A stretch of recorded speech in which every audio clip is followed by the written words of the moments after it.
Hello student, कैसे हैं आप सब। होप सो आप सभी लोग बहुत अच्छे होंगे, घर पे रह के बहुत अच्छे ढंग से पढ़ाई कर रहे होंगे। मैं हूं सागर राठौर, आप सबों का बायोलॉजी फैकल्टी हमारे इस online platform biology by Sagar Sado classes में आपका स्वागत है। सो स्टूडेंट, जैसा कि आप सब लोगों को पता है कि लास्ट क्लासेस में हम लोगों ने कुछ एक चीज़ों को पढ़ा है, यानी मोलिकुलर डीएनए रेप्लिकेशन की बात करें कि टूल्स एंड क्या इसके साथ टेक्निक्स यूज करते हैं। तो देखो, डीएनए के साथ जो टूल्स है, टेक्निक्स है, इसमें हम लोग जो यूज करते हैं डीएनए डिपेंडेंट डीएनए पॉलीमरेज क्या करता है, ये इलोंगेशन करता है। किसको? डीएनए को 3 to 5 स्ट्रैंड। इसको क्या करता है, जैसे कि इस फॉर्म में है, देखो इसे ध्यान से, तो ये वाला 3 फॉर्म है और ये 5 फॉर्म है, तो क्या करेगा, इसको सीधा करके क्या कर देगा, 1 कर देगा, 3 और 5 कर देगा, इलोंगेट कर देगा, लंबा कर देगा। समझ में आया? टोपोआइसोमरिज्म, हेलिकेज क्या करेगा, नाम से पता चल रहा है, helicase, H for helicase, hydrogen bonding को क्या करेगा, तोड़ेगा। हेलिक्स डिस्टेबलाइजिंग प्रॉपर्टी क्या होता है, प्रिवेंट री हेलिकेजिंग, मतलब क्या कर देगा, री हेलिकेज ऐसे ऐसे, अगर एक बार ऐसे हो गया तो फिर से ऐसे ऐसे इसको नहीं होने देगा। समझ में आया? वो कौन करता है, यही हमारा करता है, ठीक है ना। डीएनए गाइरेज की बात करेंगे, डीएनए प्राइमेज और डीएनए पॉलीमरेज जो कि इनिशिएशन करता है, डीएनए लाइगेज की बात करेंगे जो जोड़ता है, ठीक है ना। एक्सोन्यूक्लियस की बात करेंगे जो क्या करता है, लास्ट में क्या करता है, ओका जाके फ्रीक्वेंट को लॉक कर देता है कि भाई चलो तुम्हारा काम खत्म हो गया। DNA dependent DNA polymerase, it acts on DNA templates and polymerize the synthesis of new DNA strand complementary to old strand। बताया सेमी कंजर्वेटिव मेथड से कि एक जो होता है पेरेंट से आता है, तो जब दूसरा ये फॉर्म करेगा, बनेगा, ठीक है कि नहीं, जब दूसरा जो बनने वाला है वो कहां से बनेगा, समझ में आ रहा है, ये वाला जो दूसरा ऐसे बनेगा वही वाला क्या करेगा, कौन कराएगा, डीएनए डिपेंडेंट डीएनए पॉलीमरेज ये कराएगा। समझ में आ रहा है? It is highly efficient enzyme because in E coli having 4.6 into 10 to power 6 base pair replication completes with in 18 minutes, यानी that is 2000 base pair per second with highly accuracy because any mistake during DNA replication cause mutation। समझ में आ गया? DNA replication leads to mutation, और mutation हुआ मतलब कोई भी ड्रास्टिक चेंज हो सकता है, भयानक टाइप का। समझ में आया? क्योंकि म्यूटेशन क्या होता है, रेयरली यूजफुल होता है, मतलब 99.9% क्या होता है, वो डेंजरस ही होता है, ठीक है ना। तो इसीलिए एक्यूरेसी होना चाहिए डीएनए रेप्लिकेशन में, एग्जैक्ट जैसा है वैसा ही उसका कॉपी बनना चाहिए। समझ में आया? In prokaryotes 2 type of DNA polymerase are found. पहला क्या होता है, DNA polymerase first, DNA polymerase third. But अगर यूकैरियोट्स की बात करें तो इसके अंदर 5 मिलता है, alpha, beta, gamma, delta, epsilon. मतलब अगर बात करें तो polymerase alpha, polymerase beta, polymerase gamma, polymerase delta, polymerase epsilon, ठीक है। तो इस तरह से ऐसे मिलता है। This enzyme can catalyse the synthesis of new strand only in one direction. तो ये जो हमारा डीएनए डिपेंडेंट डीएनए पॉलीमरेज है, बेसिकली क्या करता है, एक ही डायरेक्शन में करता है। जैसे 5 स्ट्रैंड to 3 स्ट्रैंड ये स्टार्टिंग है, तो ये इसी डायरेक्शन में सिर्फ और सिर्फ ये कर सकता है, 3 to 5 नहीं कर सकता है। 3 to 5 के लिए हमारे पास फिर से दूसरा चाहिए होगा। समझ में आया? एंजाइम्स। सो टोपोआइसोमरेज की बात करें, बता रहे थे कि ये क्या है, एक टाइप का रिस्ट्रिक्शन इंडोन्यूक्लिएज है। क्या करता है, कटिंग करता है। क्या करता है, which cut the one strand of DNA to separate them। कि मतलब ये कि दोनों ऐसे स्ट्रैंड है, ध्यान से देखो, अब दोनों स्ट्रैंड है, इसको एक स्ट्रैंड इधर एक स्ट्रैंड अलग किया, तो कौन किया, टोपोआइसोमरेज किया। समझ में आया? अब इससे आगे की बात करें, हेलिकेज, नाम से पता चल रहा है, तो दोनों आपस में जुड़े हुए हैं, उनके हाइड्रोजन बॉन्ड को तोड़ के अलग कर देगा। It breaks the hydrogen bond between both the strand and separate them completely. मतलब ये कि जब ये टोपोआइसोमरेज हम लोग यूज किए, साथ ही साथ क्या करता है, ये अलग तो करने लगता है, ऐसे करेगा, देखो, ठीक है ना। तो ये अलग किया, ये अलग किया, तो यहां पे क्या किया, हाइड्रोजन बॉन्ड तोड़ते हुए चला गया। कौन तोड़ते हुए चला गया, हेलिकेज तोड़ते जाएगा और टोपोआइसोमरेज इन लोगों को अलग करते हुए चला जाएगा, ठीक है। ऐसे ही होता है। और इसके बाद हेलिक्स डिस्टेबलाइजिंग प्रोटीन क्या करता है, ये रीहेलिकेजिंग को, मतलब फिर से ये क्या करे, डबल स्ट्रैंड में फॉर्म नहीं कर जाए, फिर से ऐसा नहीं बन जाए, ये क्या करता है, कौन रोकता है, हेलिक्स डिस्टेबलाइजिंग प्रोटीन क्या करता है, हेलिक्स के पास जो हेलिकेजिंग करता है ना, उसको क्या कर देगा, इनएक्टिव फॉर्म में कर देगा। ठीक है, ये करते हुए चलाता है। डीएनए गायरेज की बात करें तो क्या होता है, ये क्वाइलिंग, जैसे कि अगर क्वाइलिंग करने लगा, जैसे डीएनए ऐसे है, ठीक है, ऐसे है, अगर क्वाइल करने लगा तो क्या करेगा, इनको अनक्वाइल्ड करेगा, क्वाइलिंग को रोकेगा। समझ में आया? डीएनए प्राइमेज, और इसी को बोलते हैं डीएनए पॉलीमरेज, ये क्या करता है, सिंथेसिस करता है DNA primer from 5 to 3 strand, मतलब 5 स्ट्रैंड से 3 स्ट्रैंड पे क्या करता है, इनिशिएट करता है, स्टार्ट सिंथेसिस करता है डीएनए का। डीएनए लाइगेज की बात करें तो ये फ्रेगमेंट्स होता है ना डीएनए का छोटा छोटा, उन डीएनए फ्रेगमेंट्स को क्या करता है, फॉस्फोडाइस्टर बॉन्ड से ऐड करता है, जोड़ता है। समझ में आ रहा है? फॉस्फोडाइस्टर बॉन्ड कहाँ होता है, मालूम ही है, ठीक है ना। तो इस तरह से हम लोग आगे बढ़े। मैकेनिज्म ऑफ डीएनए रेप्लिकेशन की बात करें तो दो तरीके से होता है, एक अनवाइंडिंग प्रोसेस होता है, जैसे कि ये अगर दोनों साथ में है तो क्या करेगा, ये पहले दोनों को अलग अलग करेगा, दोनों को अलग अलग करेगा, और साथ ही साथ न्यू स्ट्रैंड का सिंथेसिस होगा, दो ही चीज होगा ना। तो अगर अनवाइंडिंग की बात करें तो कहेंगे क्या कि separation of both the strand of DNA is called unwinding. Clear है? Unwinding occur at specific site, मतलब अगर देखो ये डीएनए है, ठीक है, तो ये सब तो आपस में एक दूसरे से जुड़ा हुआ है ना, तो अब यहां इसका कहीं ना कहीं स्टार्टिंग पॉइंट तो होगा डीएनए का, जहां से ये स्टार्ट होगा। तो देखो इस वाले डीएनए में यहां पे क्या हुआ, इसका स्टार्टिंग पॉइंट है, तो यहां से इसको क्या करेगा, हटाना चालू करे या जोड़ना चालू करे, तो इसी को बोलते हैं ओरी site, originating site, initiating site भी बोलते हैं। ठीक है, सो इसी को बोलते हैं कि unwinding occur at specific site, जिसको क्या बोलते हैं, ओरी, और इनिशिएशन साइट या ओरिजिन ऑफ रेप्लिकेशन साइट भी बोलते हैं। इससे आगे की बात करें तो कहेंगे क्या कि इन प्रोकैरियोट्स ओनली वन ओरी इज प्रेजेंट। प्रोकैरियोट्स में सिर्फ और सिर्फ एक, क्योंकि क्या होता है, उनका जो डीएनए होता है सर्कुलर डीएनए होता है, इंडलेस होता है, एक बार स्टार्ट हो गया तो खत्म, कहाँ है पता नहीं, इंडलेस होता है, ठीक है ना, इसीलिए एक ही ओरी साइट होता है। So replication start from one site, तो एक ही जगह से रेप्लिकेशन इनका हो सकता है कि हाँ भाई एक जगह से किए, एक ओरी साइट होता है, वहीं से रेप्लिकेशन स्टार्ट होगा। लेकिन अगर प्रोकैरियोट्स की बात करें तो इसके अंदर बहुत सारा होता है। In eukaryotes ori sites are present, many ori sites are present, replication start from many sites simultaneously. और क्या होता है कि अगर डीएनए की बात करें तो डीएनए का ओरी साइट यहां से भी स्टार्ट हो सकता है, यहां से भी, यहां से भी, और एक साथ सारा जगह पे हो सकता है। क्लियर? नो? सो हम कह सकते हैं since unwinding is energetically highly expensive process, so unwinding or DNA replication occurs within a small opening of DNA helix। और क्या होता है, काफी दोनों जुड़ा हुआ होता है, तो छोटा छोटा पार्ट्स में ये क्या करता है, अनहेलिंग्स होता है, खुलता है DNA helix, called replication fork. अब देखो, देखते हैं कैसे होता है, पहले रेप्लिकेशन फॉर्क को पहले देख लो, ठीक है ना।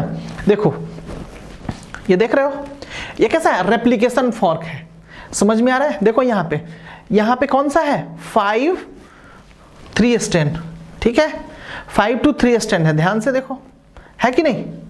और इसके ऊपर क्या क्या बन रहा है, देखो छोटा छोटा टुकड़ा में बन रहा है, एक टुकड़ा बना, ये 2 टुकड़ा बना, ये 3 टुकड़ा बना, ये 4 टुकड़ा बना, तो ये छोटा छोटा टुकड़ा में काम करते गया और दोनों अलग होते जाता है ऐसे। और दूसरा जो इसका लेग होता है, जैसे कि ये देखो, ये ऐसे है ना, ठीक है, 2 स्ट्रैंड हुआ, ठीक है, तो पहले क्या किए, इसको हम लोग स्ट्रेट कर दिए, स्ट्रेट किए तो कुछ एक ऐसा बन गया। अब देखो जब ऐसा बन गया तो एक ऐसे जाएगा, एक ऐसे जाएगा, समझ में आ रहा है। तो ये वाला जो स्ट्रैंड होता है, एक जो स्ट्रैंड होता है, इसको बोलते हैं 5 to 3 स्ट्रैंड, और एक क्या होता है 3 to 5 स्ट्रैंड होता है। तो अब जो होता है, देखो इसके ऊपर ऐसे ऐसे बेस पे प्रेजेंट है, तो इसका अगर मान लो यहाँ पे ए है तो हमेशा यहाँ पे क्या जाएगा, टी ही जाएगा, समझ में आ रहा है। और यहाँ पे टी है तो यहाँ पे क्या होगा, ए होगा। तो इनका हमेशा ये टेम्पलेट हुआ और ये क्या हो गया, उसका फॉर्म करेगा, ठीक है, कोडोन होगा, ठीक है कि नहीं। तो इस जो इसका प्रेजेंट होगा उसका अपोजिट एंटी पैरेलल, समझ में आ रहा है। तो ऐसे ही तो एक 3 to 5 हुआ तो एक 5 to 3 स्ट्रैंड होगा। तो देख लो यहाँ पे 3 to 5 स्ट्रैंड है तो यहाँ पे क्या हुआ 5 to 3 स्ट्रैंड है, क्लियर नो।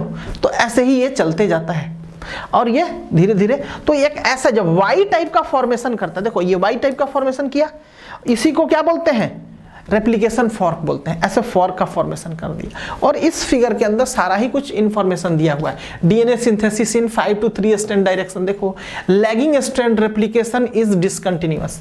अब देखो ये वाला जो होता है फॉर्मेशन, ये इसको बोलते हैं लैगिंग। लैग मतलब क्या करना, लैग करना मतलब पीछे छूटना, और लीडिंग मतलब पहले निकलना। तो ये जो होता है ना इसका स्ट्रैंड, देखो यहाँ पे ध्यान से देखो 5 to 3 स्ट्रैंड है, देखो इसके ऊपर क्या बनता है, ये सॉरी ये 3 to 5 स्ट्रैंड प्रेजेंट है, यहाँ पे देखो 3 to 5 स्ट्रैंड है ना। और इसका फॉर्मेशन हुआ तो 5 to 3 सीधे हो गया, क्योंकि डीएनए सिंथेसिस कैसे होता है 5 to 3 स्ट्रैंड होता है। लेकिन प्रॉब्लम है, देखो ये वाला जो है 5 to 3 strand he present already है, और हमेशा कैसे बनता है 5 to 3 स्ट्रैंड बनता है, लेकिन यहाँ तो ऑलरेडी प्रेजेंट है।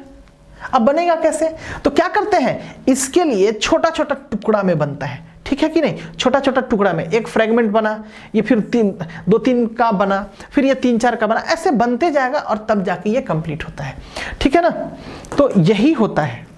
तो अगर बात करें सिंगल स्ट्रैंड बाइंडिंग प्रोटीन क्या होता है, यहां पे देख लो यही ऐसे छोटा छोटा ऐड करते हुए। Lagging strand replication is discontinuous, ये एक कंप्लीट हुआ चीज, ये समझ में आया। टोपोआइसोमेरिज्म क्या करता है मालूम है ना, टोपोआइसोमेरिज्म ये रिस्ट्रिक्शन इन न्यूक्लियस है, कट करता है छोटा सा, देखो इसको कट करेगा, इस वाले सेगमेंट को कट करेगा। डीएनए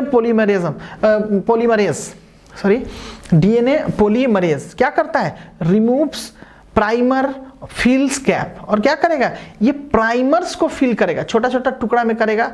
तो क्या होगा polymerase first, DNA polymerase epsilon delta gamma जो भी यूज करना होगा ऐसे करते हुए जाएगा। अब देखो आरएनए प्राइमर्स देख रहे हो, ये क्या करेगा इनिशिएट कर देगा एक बार, और लास्ट में एक ही बार यूज होता है, मतलब एक बार स्टार्टिंग में एक बार एंड में, ये इनिशिएट कर देता है डीएनए का मतलब सेगमेंट को ओरिजिनेट कर देता है ओरी पॉइंट से। प्राइमेज में primase plus DNA polymerase second, primase plus DNA polymerase alpha, समझ में आ रहा है ये स्टार्टिंग के। अब देखो डीएनए पॉलीमरेज के साथ क्या होता है थर्ड या एप्सिलॉन। डीएनए पॉलीमरेज की बात करें एक दूसरा टाइप का, तो डीएनए पॉलीमरेज थर्ड, और ये क्या हो जाएगा डेल्टा। तो इस तरह से देख रहे हो हम लोग, ठीक है ना। प्रोकैरियोट और यूकैरियोट की हम लोग ऑलरेडी बात कर चुके हैं, और देख सकते हैं कि फॉर्क रेप्लिकेशन फॉर्क कैसे होता है, ठीक है ना। अब ठीक है ना, इससे आगे की बात करें तो कहेंगे क्या दूसरा जो प्रोसेस होता है synthesis of new DNA strand. इसमें क्या होता है first of all RNA primer synthesize 5 to 3 direction, already समझा चुके हैं।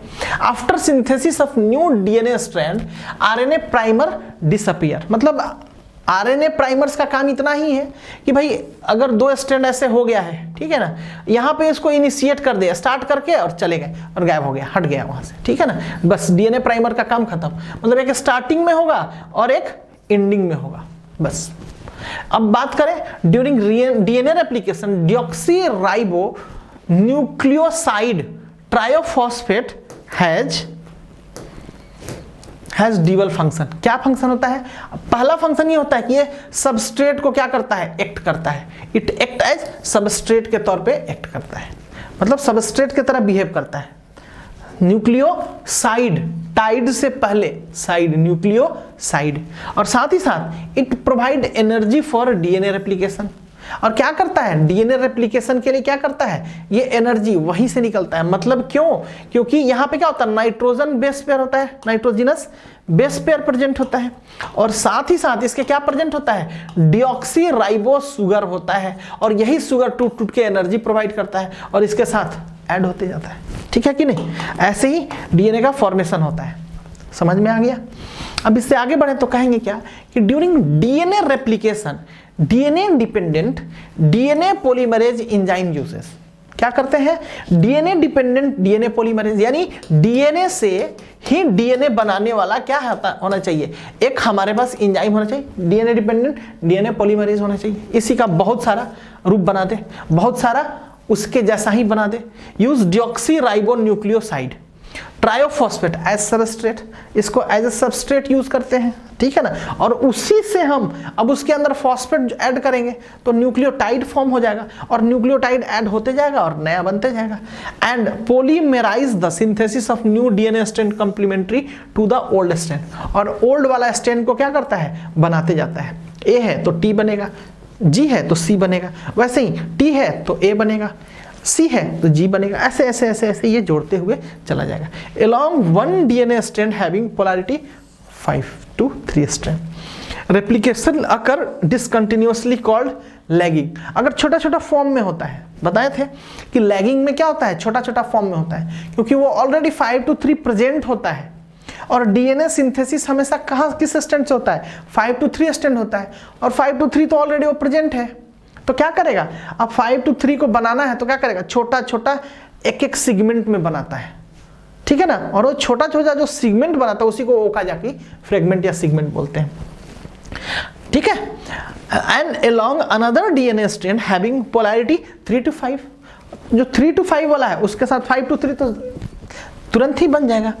Replication occur continuously called leading strand. DNA replication occur in 5 to 3 strand, बहुत इंपॉर्टेंट है, याद रखना, ये हमेशा ही क्वेश्चन में आता है, पूछता है, ठीक है ना। अब बात करते हैं राइबो न्यूक्लिक एसिड की, आरएनए।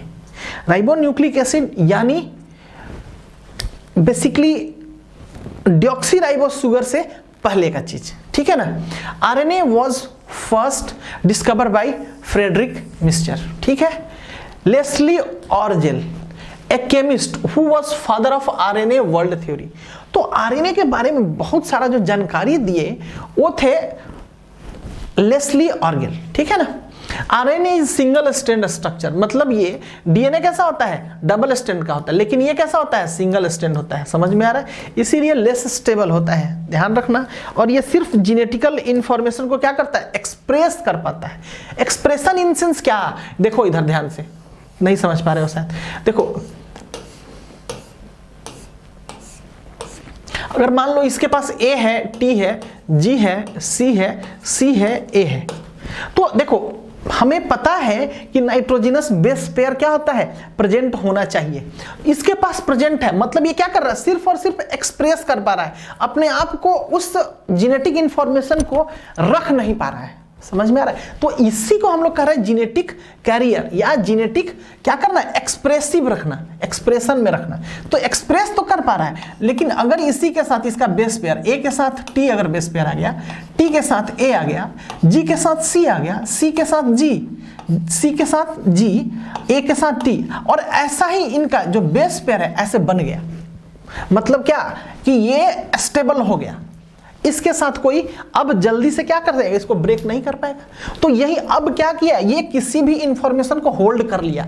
पहले सिर्फ ए टी हमें पता था, लेकिन अब इसका मतलब हमें पता चल रहा है कि ए के साथ टी है, टी के साथ ए है, तो मतलब ये कुछ एक स्पेसिफिक जगह है जो कि कुछ चीजों का इंफॉर्मेशन रख रहा है। ये कुछ एक चीज जगह है, ये बेस पेयर कुछ एक चीजों का क्या कर रहा है, इंफॉर्मेशन रख रहा है, लेकिन सिर्फ एक स्ट्रैंड क्या कर रहा है, सिर्फ एक्सप्रेशन दिखा रहा है, समझ में आया। तो यही हम लोग बोला कि आरएनए जो होता है जेनेटिक एक्सप्रेसिव खाली दिखाता है, लेकिन डीएनए क्या करता है, ये जेनेटिक इंफॉर्मेशन को कैरी करता है, रखता है अपने पास। Clear no. सो इससे आगे की बात करें तो कह रहे हैं क्या कि it doesn't follow Chargaff rule. Yes, अगर आरएनए की बात करें तो सिर्फ और सिर्फ एक्सप्रेशन है। ए के साथ टी नहीं आएगा क्योंकि एक ही स्ट्रैंड होता है, टी के साथ जी नहीं आएगा। सो RNA shows dual behaviour, that is genetic material. Yes, genetic material expression दिखाता है और साथ ही साथ इंजाइम, एज ए इंजाइम काम करता है, ठीक है कि नहीं।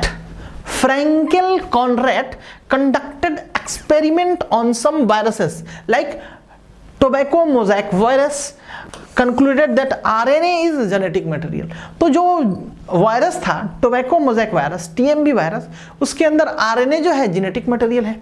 RNA is genetic material in HIV. HIV मतलब जो हमारा एड्स कॉजिंग वायरस है, ये भी क्या करता है, इनके अंदर जेनेटिक मटेरियल क्या है, आरएनए है। रियो वायरस, हाँ, क्यूबी बैक्टीरियोफेज ऑल्सो।